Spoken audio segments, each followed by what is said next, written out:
الحمد لله كفى وسلام على عباده الذين اصطفى أما بعد فأعوذ بالله من الشيطان الرجيم بسم الله الرحمن الرحيم واعبدوا الله ولا تشركوا به شيئا وبالوالدين إحسانا صدق الله العظيم سبحان ربك رب العزة عما يصفون وسلام على المرسلين والحمد لله رب العالمين اللهم صل على سيدنا محمد وعلى آل سيدنا محمد وبارك وسلم اللهم صل على سيدنا محمد وعلى آل سيدنا محمد وبارك وسلم اللهم صل على سيدنا محمد وعلى آل سيدنا محمد وبارك وسلم۔ قرآن کریم کے 5ویں پاری کی ایک آیت کا ایک حصہ تلاوت کیا گیا۔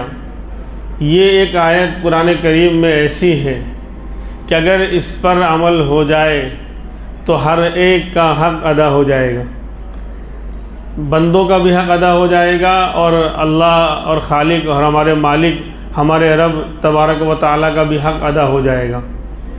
آج دنیا کے اندر انسانوں کی خدمت کے لیے، ریلیف کا کام کرنے کے لیے، انسانیت کے حق کو ادا کرنے کے لیے بہت سی تنظیمیں، بہت سے انسٹیٹیوٹ اور ادارے قائم کیے جاتے ہیں، بہت سی آرگنائزیشن قائم ہوتی ہیں دنیا کے اندر کہ ہم انسانوں کو حق دلائیں گے اور انسانوں کے اوپر جو ہے ان کی خدمت کریں گے اور یہ کریں گے، لیکن جمعہ 8 دن نہیں ہوتا کہ وہ سب بند ہو جاتی ہیں، سب جو ہے ان کو تالے لگ جاتے ہیں۔ اصل وجہ کیا ہے کہ آج انسانوں کی فکر بہت زیادہ کرنے لگ جاتا ہے کہ انسانوں کا حق ادا کیا جاوے، غریبوں کو کیا کھانا پینا دیا جاوے، بیماروں کا علاج کیا جاوے۔ اس کے لیے بہت سارے ادارے، بہت سارے ریلیف کے کام لوگ کرتے ہیں، تنظیمیں قائم ہوتی ہیں اور بہت سی اس طرح کے ادارے چلتے ہیں اور کھولے جاتے ہیں، لیکن سکسیز اور کامیاب کیوں نہیں ہوتے؟ کیونکہ بنیاد ہی غلط ہے۔ اسلام اس بات کو جو ہے، آج اسلام کی تعلیمات بڑی شاندار ہیں کہ لوگ صرف بندوں کے حق کو ادا کرنے کی بات کرتے ہیں۔ جو انسان اپنے پیدا کرنے والے کو نہیں جانتا، خالق اور مالک کو نہیں جانتا، اپنے خالق کا حق ادا نہیں کرتا، وہ بندوں کا حق کیسے ادا کر سکتا ہے؟ تو قرآن کریم نے اسٹارٹ اس آیت کے اندر یہی سے کیا، وَاعْبُدُوا اللَّهَ وَلَا تُشْرِكُوا بِهِ شَيْئًا وَبِالْوَالِدَيْنِ إِحْسَانًا، اشارہ کر دیا کہ اللہ کا حق جب تک ادا نہیں ہوگا، کوئی انسان کتنا بھی بڑا اور سچا ہونے کا دعویٰ کر لے کہ میں انسانوں کا حق ادا کروں گا، وہ جھوٹا ہو سکتا ہے، سچا نہیں ہو سکتا۔ وہ انسانوں کا حق ادا کر ہی نہیں سکتا جو خالق کا حق ادا نہیں کر رہا ہے، جو اپنے پیدا کرنے والے کو نہیں پہچان رہا ہے، اپنے پیدا کرنے والے کی بات نہیں مان رہا، اس کے سامنے نہیں جھک رہا، اس کی بندگی نہیں کر رہا، تو وہ انسانوں کے حق کو بھی ادا نہیں کر سکتا۔ یہ خالی لوگوں کو بیوقوف بنانے کے لیے اور مال اور چیزیں ایٹھنے کے لیے اس طرح کے ادارے قائم کیے جاتے ہیں، اسی لیے وہ کامیاب نہیں ہوتے۔ جمعہ 8 دن کے اندر یا چند مہینوں کے اندر اور چند دنوں کے اندر وہ ختم ہو جاتے ہیں۔ وہ تنظیم، وہ ادارہ کامیاب ہوگا جو بندوں کا بھی حق ادا کر رہا ہے اور اللہ کا بھی حق ادا کرے، جو اللہ کو پہلے پہچانے، اللہ کی ذات و صفات پر یقین رکھے اور اللہ کے حق کو ادا کرے، تب جا کر وہ بندوں کے حق کو ادا کر سکتا ہے، ورنہ دعویٰ جھوٹا ہے۔ اسی لیے کہا کہ وَاعْبُدُوا اللَّهَ، پہلے اللہ کی عبادت کرو، اللہ کی عبادت کرو، یہاں سے شروع کیا جا رہا ہے کہ جب تک اللہ کی بندگی نہیں ہوگی، اللہ کی عبادت نہیں ہوگی، اللہ کے حق کو ادا نہیں کیا جائے گا، دنیا میں یہ انسان کسی کا حق ادا نہیں کر سکتا۔ اسی لیے تو ایمان اگر ہے، اللہ کا ڈر ہے، اللہ کا خوف ہے، تو بندوں کے معاملے میں بھی بندہ ڈرے گا، انسانوں کے معاملے میں بھی ڈرے گا، کسی پر ظلم نہیں کرے گا، کسی کا مال نہیں ہڑپے گا، کسی کے اوپر زیادتی نہیں کرے گا، کسی کو نہیں ستائے گا، کسی کا مال ناحق ہڑپ نہیں کر لے گا۔ کب؟ جب اس بندے کے نزدیک اللہ کا ڈر اور تقوی اس کے اندر موجود ہے، اللہ کو وہ پہچانتا ہے، اللہ کے حق کو ادا کرنا جانتا ہے، تو پھر بندوں کے ساتھ بھی وہ ظلم نہیں کرے گا۔ اسی لیے قرآن یہاں سے اسٹارٹ کر رہا ہے وَاعْبُدُوا اللَّهَ، پہلے اللہ کی بندگی کرو، اللہ کے بندے تو پہلے بنو، بندوں کے حق تم بعد میں ادا کرو گے، ورنہ تمہارا دعویٰ جھوٹا ہے۔ خیر، اب عبادت کیا چیز ہے اور اللہ کون ہے؟ وَاعْبُدُوا اللَّهَ، اللہ کی عبادت کرو۔ جب عبادت ہی کو ہم نہیں جانتے تو کیا خاک عبادت کریں گے؟ عبادت کہتے کس کو ہیں اور اللہ کی ذات ہے کیا؟ جب ان دونوں باتوں کو نہیں جانا اور نہیں پہچانا تو کیسے عبادت کریں گے اور کیسے اللہ کی عبادت کریں گے جب اللہ ہی کو نہیں جانا ہے؟ تو پہلے دونوں چیزوں کا تعارف ہو جائے، اس کے بعد بات آگے بڑھے گی۔ عبادت کہتے ہیں اللہ اس کے رسول کی انتہائی زیادہ عظمت اور محبت کو دل میں بٹھا کر، اللہ اور اس کے رسول کی انتہائی زیادہ عظمت اور محبت کو اپنے دل میں بسا کر بٹھا کر اللہ کے حکم پر چلنا اور گناہوں سے بچنے کے لیے اپنے آپ کو حوالے کر دینا اور بالکل سرنڈر کرنے کا نام عبادت ہے۔ اپنے آپ کو اللہ کے حکم اور نبی کے طریقے کے سامنے جھکا دینا، کب؟ اللہ اس کے رسول کی انتہائی زیادہ محبت اور عظمت کو دل میں بٹھا کر، یعنی سب سے زیادہ محبت اور سب سے زیادہ عظمت اللہ اس کے رسول کی دل میں ہونی چاہیے۔ یہ دل میں ہو، اس کے بعد پھر بندہ اللہ کے حکم کے سامنے اپنے آپ کو جھکا دے، نبی کے سنت پر اپنے آپ کو چلانے کے لیے بالکل سرنڈر کر دے، اس کا نام عبادت ہے۔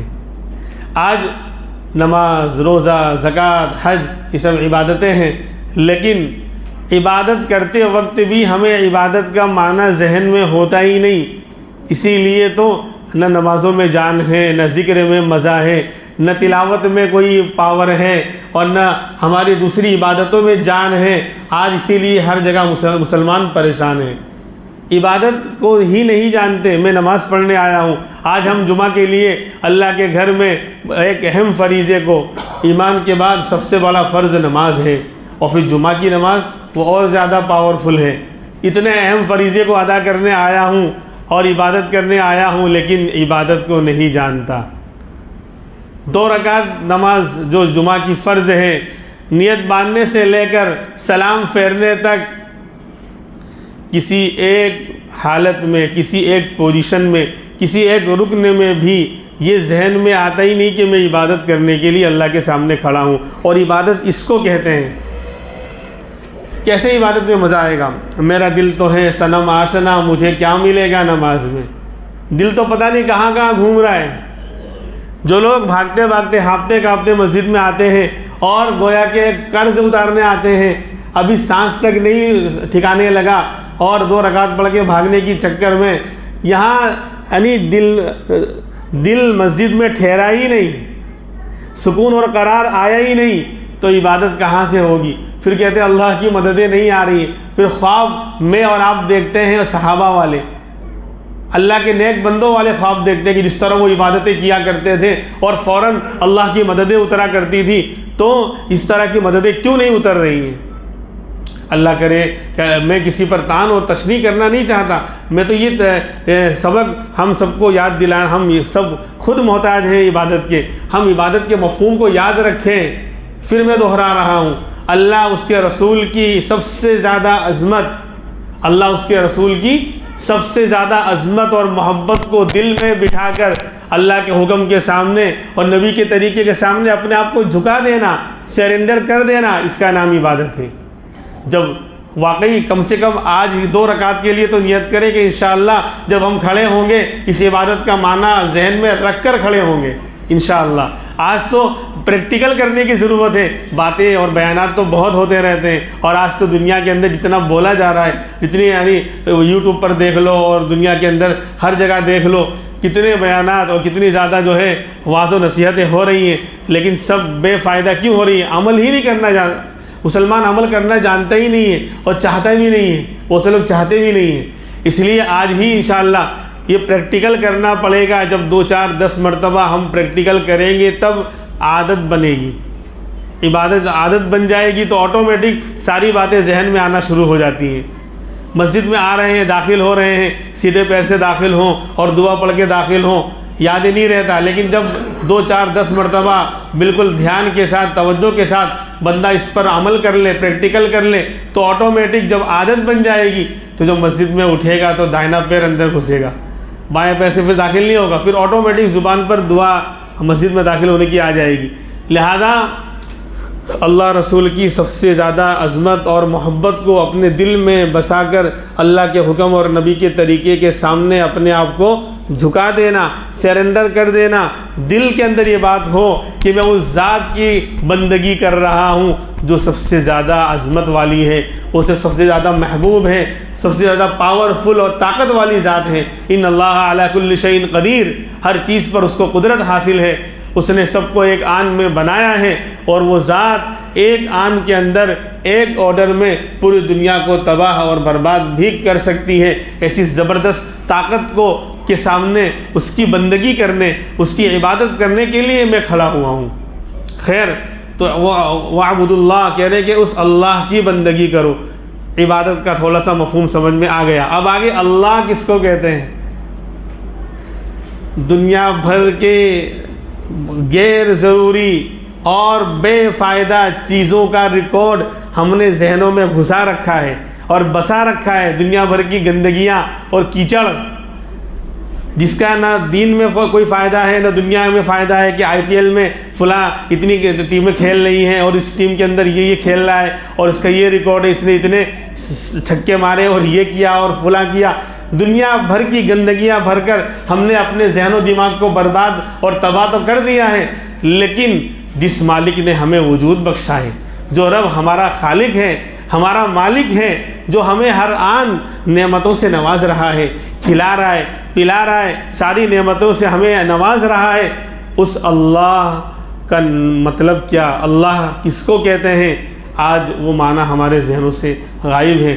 جب اللہ ہی کا معنی ہی نہیں معلوم، اللہ ہی کو نہیں جانا اور نہیں پہچانا، تو اس کی عبادت کیسے کریں گے؟ اسی لیے آج غیر اللہ سے ڈر رہا ہے انسان۔ مسلمان اللہ کا نام لینے والا، اللہ کا کلمہ پڑھنے والا، نبی کی محبت کا دم بھرنے والا، لیکن ڈر رہا ہے آج غیر سے، پولیس کے ڈنڈے سے ڈر رہا ہے۔ میں بار بار کہتا ہوں، پولیس والا محلے میں گھسا تو پولیس آئی، وہ اپنی خالہ سے ملنے آیا تھا، کسی کو پکڑنے بھی نہیں آیا تھا، وہ خود ہی ڈر رہا تھا میں اس محلے میں کہاں گھس گیا۔ لیکن آج معاملہ ایسا، یعنی غیروں کا ڈر ایسا سوار ہوا ہے، جب اللہ کا ڈر نکلے گا تو یہ تو ہے لازم ملزوم۔ ہر جسے بدن کا، ہمارے جتنے اعضاء ہیں نا، ہر ایک کا الگ الگ کام ہے۔ آنکھ کا کام ہے دیکھنا، ہاتھ کا کام ہے پکڑنا، اور پاؤں کا کام ہے چلنا، دل کا کام ہے محبت کرنا اور ڈرنا۔ دل بحر محبت ہے، یہ محبت ہی کرے گا، تو لاکھ اس کو بچا، آخر کسی پر تو مرے گا۔ تو دل کا کام ہے محبت کرنا اور خوف اور ڈرنا۔ تو اگر اللہ کا ڈر نہیں آئے گا تو غیر اللہ کا ڈر آئے گا۔ اگر اللہ کی محبت دل نہیں کر رہا ہے، اللہ سے محبت نہیں پیدا ہو رہی ہے، تو غیر اللہ کی محبت تو آ کر رہے گی۔ ہاں، یہ ہے ہی نہیں کہ دونوں سے بندے کا دل خالی ہو، یہ ہو ہی نہیں سکتا۔ دن ہوگی یا رات ہوگی، اسی طرح ہے، دن ہے تو رات نہیں، رات ہے تو دن نہیں۔ اللہ کی محبت ہے تو غیر اللہ کی محبت نہیں ہوگی، اور غیر اللہ کی محبت ہے تو اللہ کی محبت نہیں ہوگی۔ اللہ کا ڈر اگر ہے دل میں تو غیر اللہ کا ڈر نکل جائے گا، اور غیر اللہ کا ڈر ہے تو اللہ کا ڈر نکل جائے گا۔ اس لیے اللہ کے ڈر کو پیدا کرنے کی، تو اللہ ہے کون؟ اللہ جو ہم بولتے ہیں نا، یہ کس کو کہتے ہیں؟ تو آج چند سال پہلے میں نے یہ بات بیان کی تھی، لیکن یہ تو سبق ہر وقت یاد رکھنے کا ہے۔ ایمان جس پر، جو ایمان کی بنیاد ہے، وہ اللہ جو ہمارے سب کچھ کرنے والے ہیں، رب ہیں، خالق ہیں، مالک ہیں، سب کچھ کے کرنے والے اور بنانے والے اور پیدا کرنے والے اور ہر وقت نعمتوں سے نوازنے والی ذات، اس اللہ کو ہم کیسے بھول سکتے ہیں؟ اور بھول گئے، اسی لیے تو معاملہ آج گڑبڑ ہے۔ ذلتی اور رسوائی اور ہر طرح سے حقارت آج ہمارا مقدر بنی ہوئی ہے۔ خیر، تو دو باتیں ہیں، ایک تو عبادت بتا دی کہ اللہ کی بندگی کرو۔ اب اللہ کس کو کہتے ہیں؟ تو اللہ میں دو باتیں ہیں۔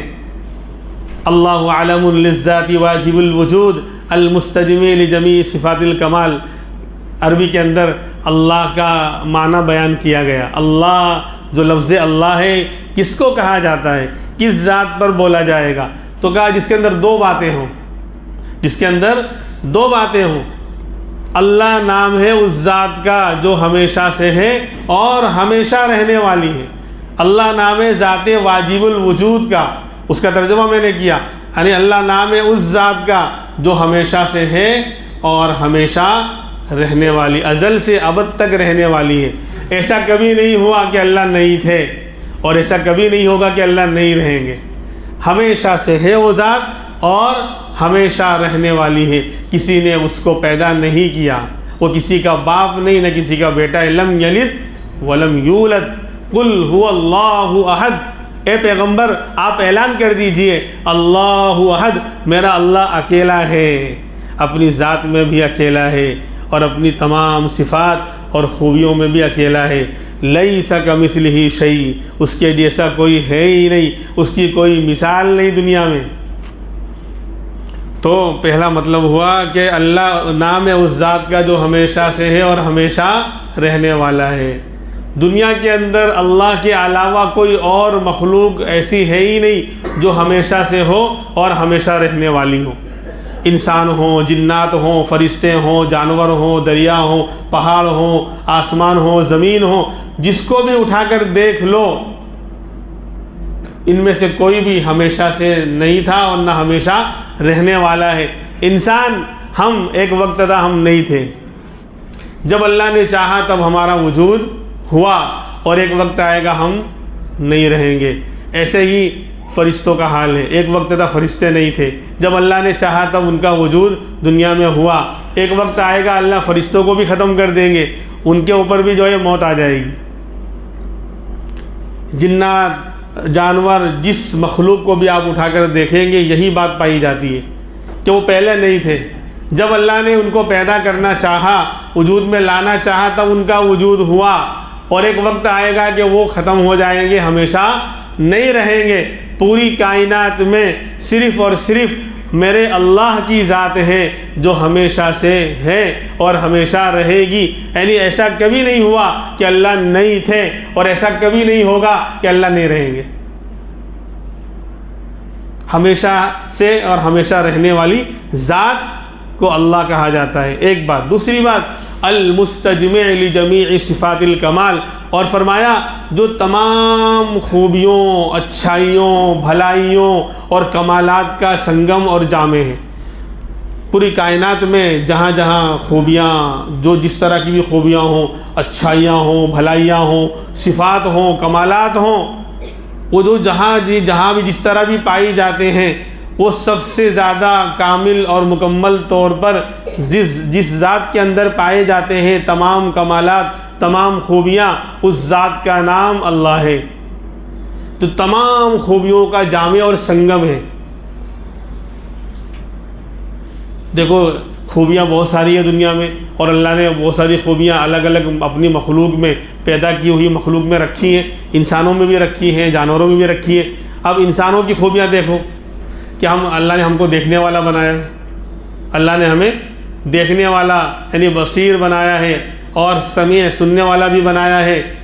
یہ خوبیاں ہیں کہ انسان دیکھتا ہے اور انسان سننے والا بھی ہے، لیکن یہ خوبیاں اللہ کے اندر بھی ہیں۔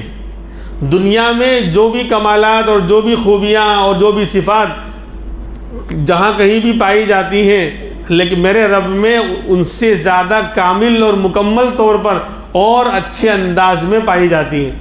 تو دیکھو دیکھنا ایک خوبی ہے، سننا ایک خوبی ہے، یہ انسانوں میں اور جانوروں میں پائی جاتی ہے، لیکن اللہ بھی سمیع ہیں، اللہ بھی سننے والے ہیں، اللہ بھی بصیر ہیں، اللہ بھی دیکھنے والے ہیں۔ لیکن کیا اللہ کا دیکھنا انسانوں کے دیکھنے کی طرح ہے؟ اللہ کا سننا انسانوں کے سننے کی طرح ہے؟ نہیں، ہم تو محتاج ہیں، بندہ، انسان، ہر مخلوق اللہ کا محتاج ہے، اپنے بننے میں، اپنے پیدا ہونے میں بھی محتاج، اور ان خوبیوں کے استعمال کرنے میں بھی محتاج۔ انسان سننے والا ہے اور دیکھنے والا ہے، لیکن دیکھنے کے لیے آنکھ کا ہونا ضروری ہے۔ کوئی انسان بغیر آنکھ کے پیدا ہو گیا تو نہیں دیکھ سکتا، چلو آنکھ ہے لیکن اندر روشنی اور بینائی نہ ہو تو بھی دیکھ نہیں سکتا۔ تو پتہ چلا کہ انسان دیکھنے والا ہے، دیکھنے کی خوبی انسان کے اندر ہے، لیکن اس خوبی کو استعمال کرنے میں بندہ اور انسان محتاج ہے، آنکھ کا محتاج، آنکھ کے بعد اندر روشنی اور بینائی کا محتاج، اور اس کے بعد پھر ایک فاصلے تک چیز کے ہونے کا محتاج، اگر چیز بہت زیادہ دور ہو جائے تو بھی نظر نہیں آئے گی، اور روشنی اور اجالے کا محتاج، اگر اندھیرا ہو بالکل تو بھی نظر نہیں آئے گا۔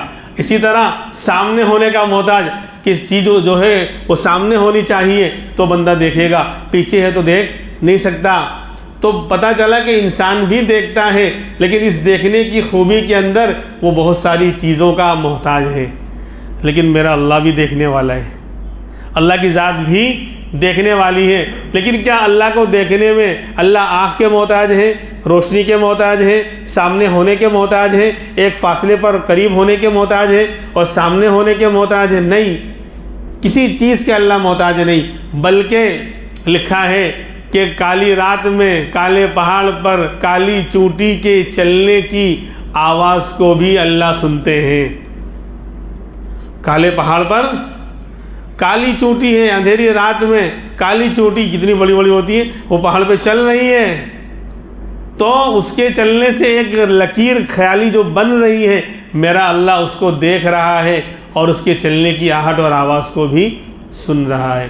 ایسا وہ دیکھنے والا ہے، ایسا وہ سننے والا ہے۔ پوری دنیا کے انسان ایک ساتھ جمع ہو کر ایک میدان میں اربوں خربوں انسان اپنی اپنی لینگویج میں، اپنی اپنی زبان میں اللہ سے مانگے، دل کھول کر مانگے، میرا اللہ سب کی باتوں کو سن بھی لے گا۔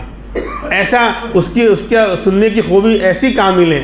تو تمام دنیا میں جو بھی جہاں بھی کمالات اور خوبیاں پائی جاتی ہیں، وہ سب سے زیادہ اللہ کے اندر پائی جاتی ہیں۔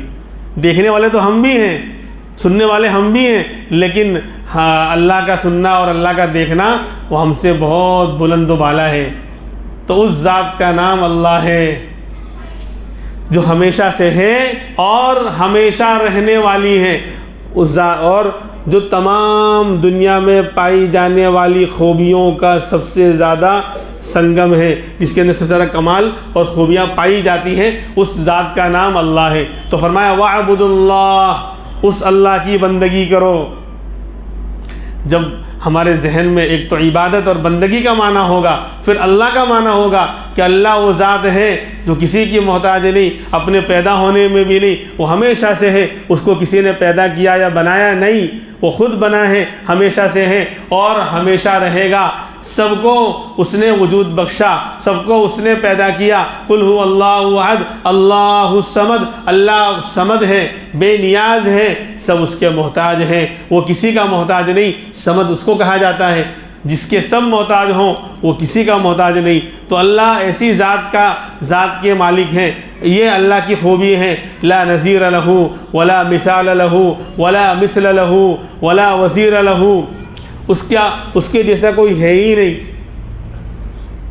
لا فی ذاتہ ولا فی صفاتہ، نہ اس کی ذات کے جیسا کوئی دوسرا ڈبل خدا ہے، اور نہ اس کی صفات والا اس جیسی صفات کسی اور کے اندر پائی جاتی ہوں۔ وہ طاقت، وہ پاور، وہ قدرت، وہ قہاریت، وہ جباریت، وہ ستاریت، وہ غفاریت، جتنی بھی اللہ کی، وہ سمیعیت، وہ بصیرت جو اللہ تبارک و تعالیٰ کی ذات میں پائی جاتی ہے، کامل اور مکمل طور پر کسی اور جگہ نہیں پائی جاتی۔ ایسے کامل اور زبردست طاقت کے مالک کو ہم نے اپنا رب اور خالق اور مالک اور رب جانا ہے، پھر بھی ہم کہاں بھٹک رہے ہیں؟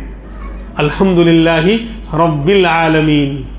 رب کا لفظ ہے کہ رب سارے جہاں کو پالنے والا، سارے جہاں کے پالنہار اللہ کی ذات ہے۔ عالم ایک نہیں، عالم بے انتہا ہے۔ ہمیں ایک عالم جو دنیا کا ہمیں نظر آ رہا ہے، جہاں ہم بس رہے ہیں، چل رہے ہیں، پھر رہے ہیں، کھا رہے ہیں، اپنی زندگی گزار رہے ہیں، اس عالم کو بھی ہم پورے طور پر نہیں جانتے۔ اس عالم کے بھی بہت سارے زمین کے حصے اور ٹکڑے ایسے ہیں جہاں آج تک انسانوں کے قدم نہیں پڑے۔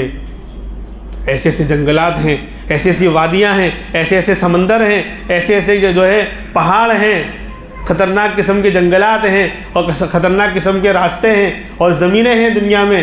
آج بھی اسی دنیا کے اندر جہاں انسان ترقی کے بڑے بڑے دعوے کر رہا ہے، چاند پر گھر بنانے کی باتیں کر رہے ہیں، منگل گرہ مریخ پر آج زمینیں خریدنے کی باتیں کر رہے ہیں، لیکن اس زمین کی بہت سارے حصوں کا پتہ نہیں۔ آج ان کے قدم زمین، ایمیزون کا جنگل، امریکہ میں ایمیزون کا جنگل اور پتہ نہیں کون کون سے علاقے جہاں انسان جاتے ہوئے ڈرتا ہے۔ تو اسی زمین کے بہت سارے ٹکڑے اور بہت سارے حصے ایسے ہیں جہاں انسان آج بھی نہیں پہنچ سکتا، اور پھر اس کے اندر عجیب و غریب طرح کی مخلوقات، جانور، چرندے اور پرندے، طرح طرح کے زہریلے جانور وغیرہ پائے جاتے ہیں۔ سب کو اللہ پالنے والا ہے، رب العالمین سب کا ہے، جس کو جس وقت جس چیز کی ضرورت ہو سب کو وہ تمام چیزیں مکمل طور پر پہنچا کر ان کو کمال تک پہنچانے والی ذات کا نام رب ہے۔ اس کو تربیت کہا جاتا ہے، الحمدللہ رب العالمین۔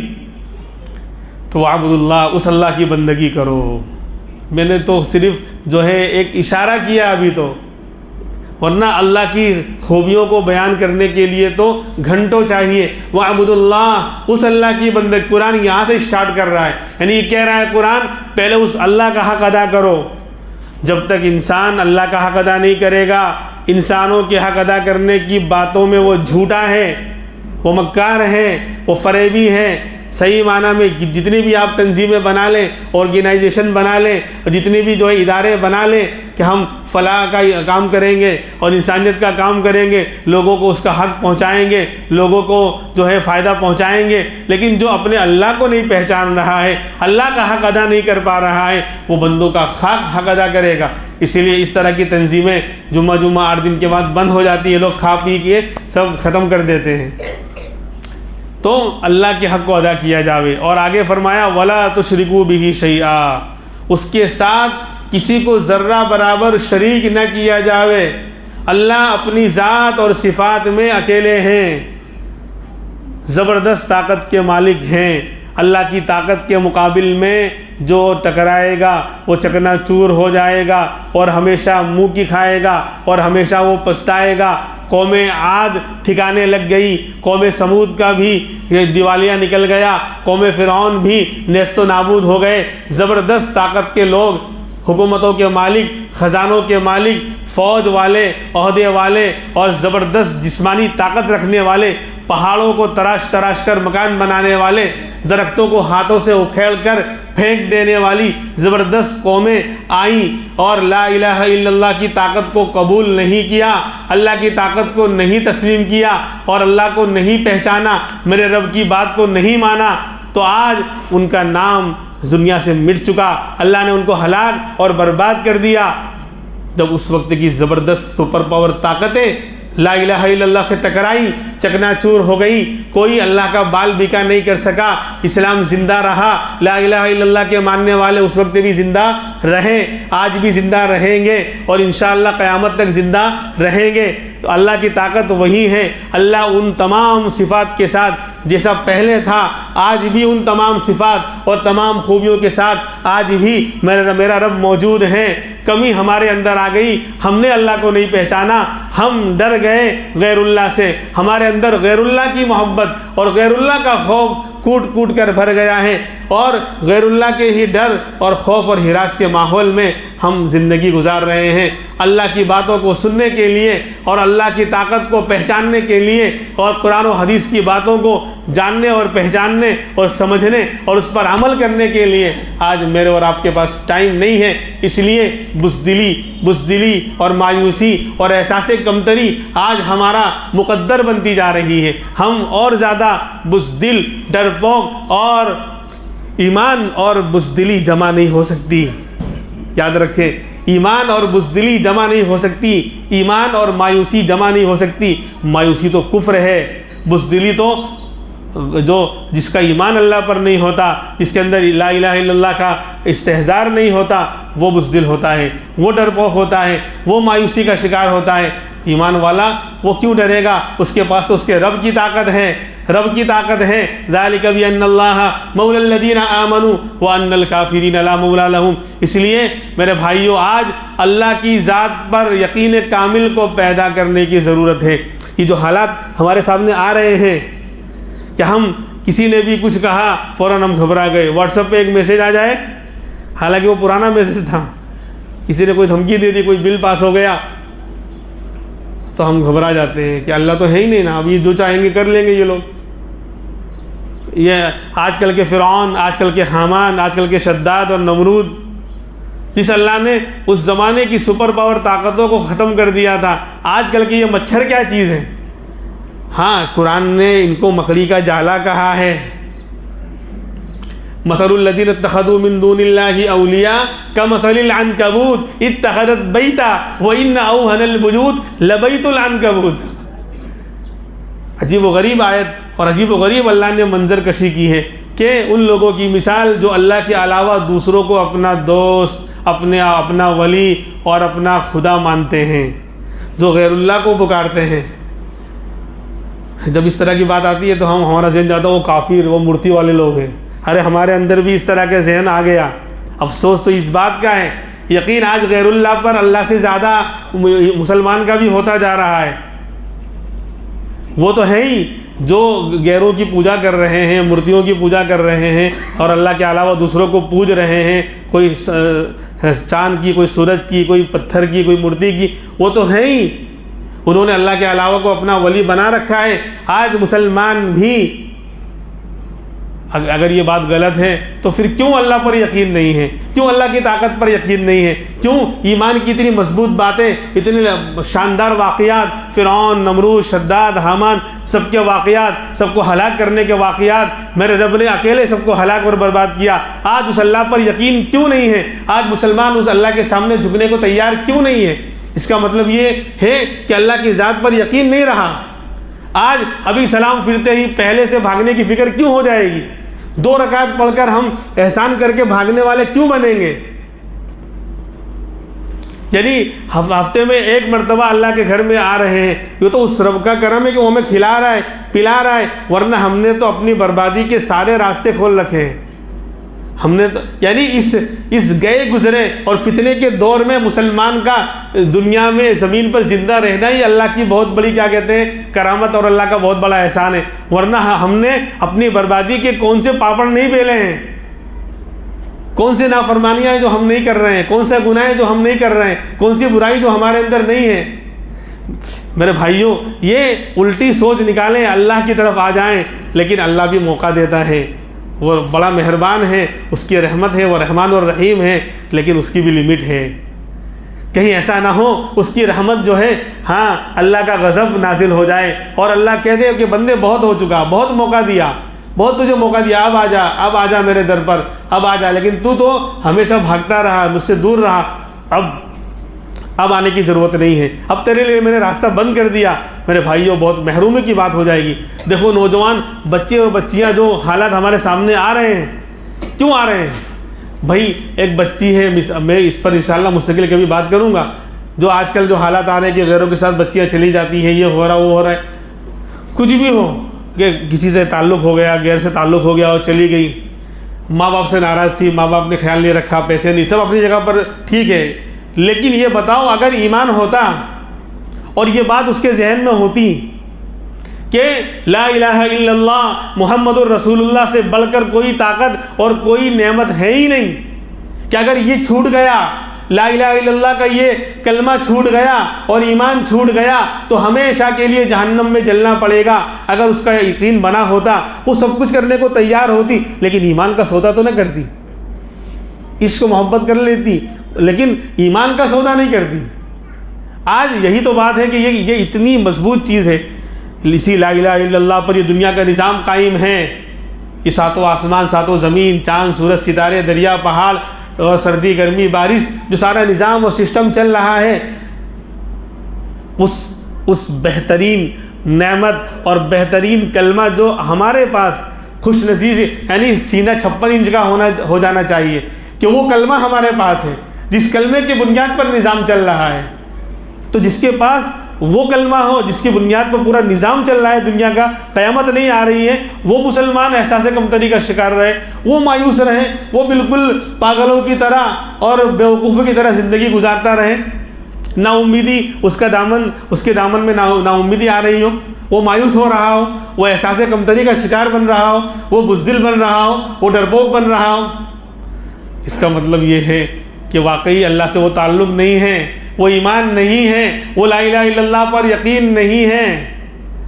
اسی لیے یہ باتیں کہی جا رہی ہیں، کسی پر تان تشریح کرنا مقصود نہیں، بلکہ اللہ کی رسی کو مضبوطی سے تھامنے کی ضرورت ہے۔ وَاعْتَصِمُوا بِحَبْلِ اللَّهِ جَمِيعًا وَلَا تَفَرَّقُوا، اللہ سے اس کو مانگنے کی ضرورت ہے۔ اے اللہ تو اب ہمیں اپنے در کا بھکاری بنا، اپنے سامنے جھکنے والا بنا، یہ ہاتھ اٹھے تو تیرے سامنے اٹھے، یہ پیشانی جھکے تو تیرے سامنے جھکے، کسی اور کے سامنے ہاتھ کو پھیلانے اور اٹھانے سے اور پیشانی کو جھکانے سے اے اللہ تو ہمیں بچا لے، اے اللہ ہمیں بچا لے، اے اللہ امت کے ان نوجوان بچے اور بچیوں کے ایمان کو بچا لے، ایمان کو بچا لے۔ یہ کلمہ، یہ لا الہ الا اللہ کی دولت بہت بڑی دولت ہے، یہ ہاتھ سے نکل گئی تو ہمیشہ کی جہنم، ایک دو سال نہیں میرے بھائیوں، اور ہم دیکھ رہے ہیں کہ دنیا میں ہی انہیں رسوائی کا سامنا کرنا پڑتا ہے، دنیا بھی گئی اور آخرت تو ہمیشہ کے لیے جہنم میں جلنا پڑے گا۔